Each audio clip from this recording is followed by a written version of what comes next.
no first use, no use of nuclear weapons against countries that do not have nuclear weapons. However, if countries attack us with chemical or biological weapons, which basically cause same level of devastation that a nuclear weapon would, then you obviously reserve the right.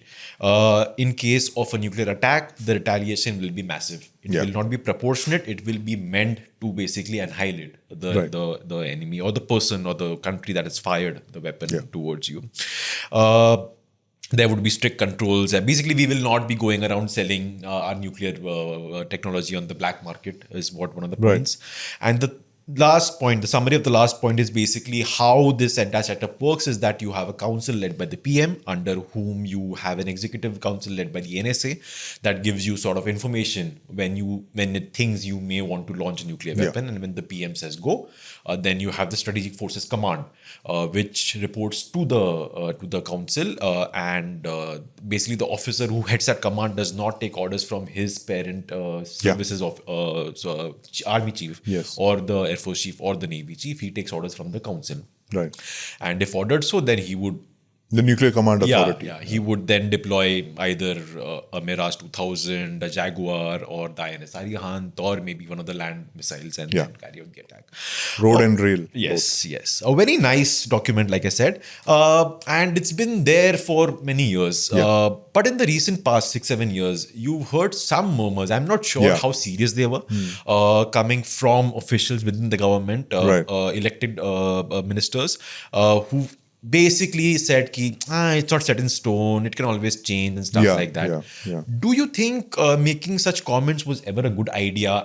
Because I think having a policy like this, well stated for the world, I think it's something you should be very proud of, is my belief. What do you think? Yeah, absolutely. No, and what you're referring to is there have been some, murmurs in the past.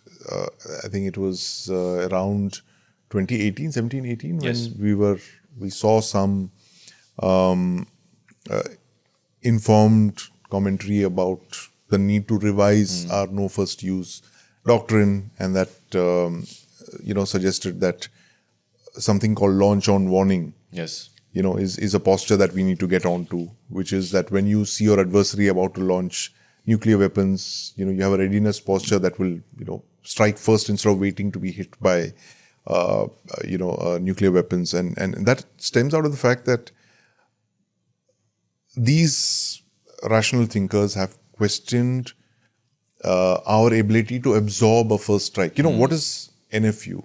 NFU means that you will not use nuclear weapons first. You will not be the first to attack. You will wait for a first salvo to come.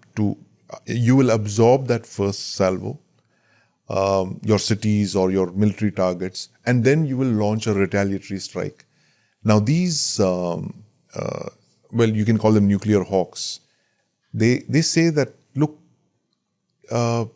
Indian cities can't even absorb monsoon showers, leave alone a massive salvo of nuclear weapons. You will be annihilated. 30-40% of your population centers will be taken out. It will cause unacceptable damage. It will disrupt your complete way of life. And are you going to wait for such a eventuality before you launch weapons?